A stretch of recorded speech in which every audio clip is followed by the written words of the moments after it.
presented in the packet, I just gave you the amendment that I promised that the alternative, if you don't want 4, then simply repeal 159.6 and say who gets the carrot. Good morning. My name is Jim Alexander. I'm the chief in Lebanon, New Hampshire. I find myself in an awkward situation because I grew up hunting, and I know you expect these things to be said by officials, but I grew up hunting.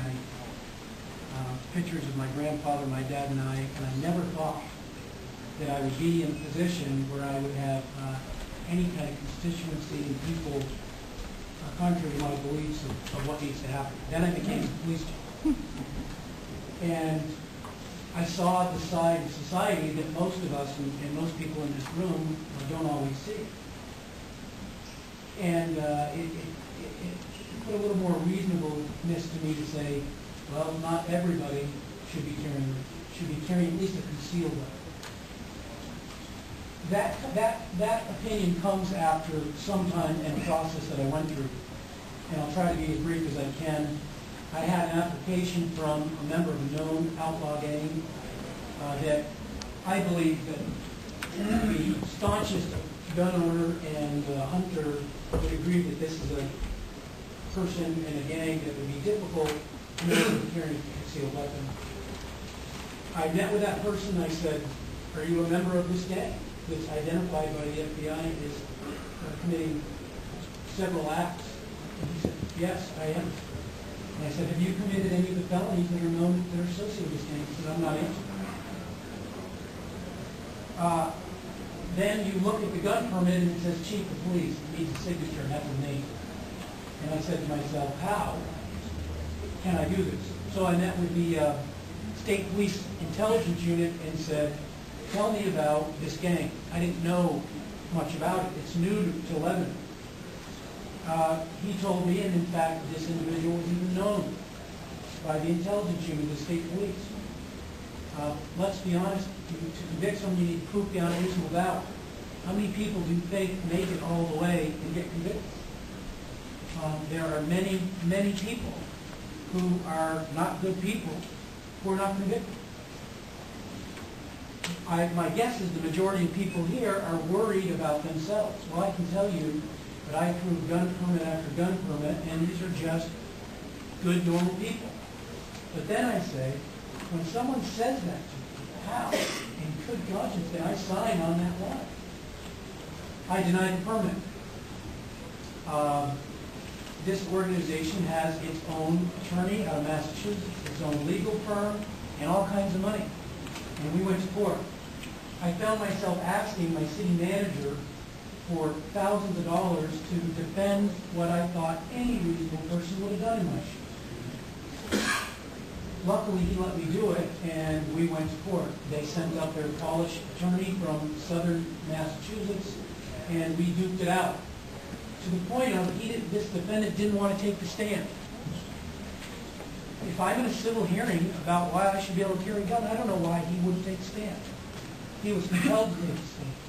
He took the stand and he was asked by the judge. The chief said that he asked you, have you committed felonies? Are you part of this gang that commits these felonies? And he said, I take the fifth. Now, I don't know about anybody in this room, but most good New Hampshire people will tell it like it is. And will say what they have done and haven't done. There's only one reason to do that. We weren't after him for a criminal offense. Ultimately, the judge felt that he couldn't deny it, and he issued the permit. Well, it gave me a comfort level because I wrote right on the permit that I was ordered to do so. That's the essence of the story. But I found it really odd to be in that position because of my own background and growing up in Vermont, hunting and whatnot. But I also felt that I was also being true to what I believed because chiefs of police are persons, and I heard the comment about discretion. Well, that's a huge part of this job. And if you don't like your chief and you don't like what he's doing, then you go to your selectman. There was another comment about that some overzealous chief will become, start denying permits. Well, there's a process. If you're a chief, there's an RSA to remove you. You have a select board. You have a way to deal with that person. if you are one person who's unfit, would you rather that person have the weapon that, if you disagree with the chief, there's a course of conduct to deal with that. There is not. This is the only thing, the only way that we can vet that. And I will tell you that I would rather see the whole law go away than to have Jim Alexander's name in the law of one guy, one person who does something that I could have seen coming. Because I will tell you, there's times when permits come through and you say, well, I don't have the money to fight this. I don't think this guy should have it, but my hands are tied. And you sign it. Nobody in this room, whatever your position is, wants to be backed into a corner to do something they don't believe. I find this law entirely frustrating. I've been a chief just a year, I'm relatively new, and I find that my hands are tied, that I don't, the discretion that someone was saying they were worried about, I find that that's used against me. I don't have the discretion. If my discretion is bad, then go to my boss, go to your selectman, and deal with me. Not most of these people in this room, their chiefs would sign permits in a heartbeat. Last point I want to make is all that permit says is you can't expose, you can't have that weapon hidden or in your car loaded.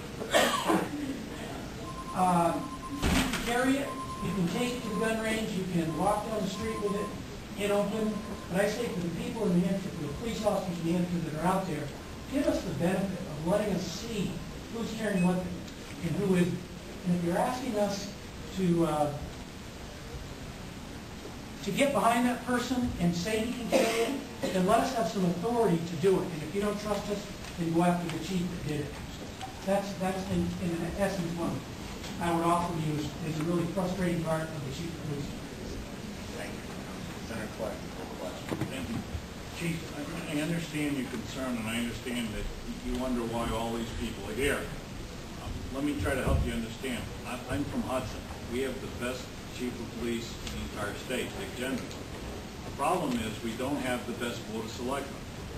Now, in my community, the board of selectmen ordered the chief not to speak to the public and answer questions at a town meeting where we voted to have him do so. Now, in my town, the board of selectmen consider anybody who wants information or anybody who wants to follow the Constitution a terrorist.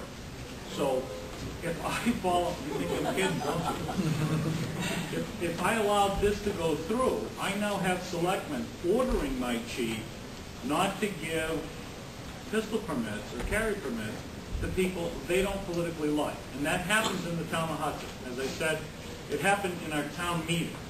So I trust the chiefs in the state of New Hampshire. But how do I get around the fact that selectmen can order chiefs not to do something? You can still take that next step to the court. If the select board is out of line,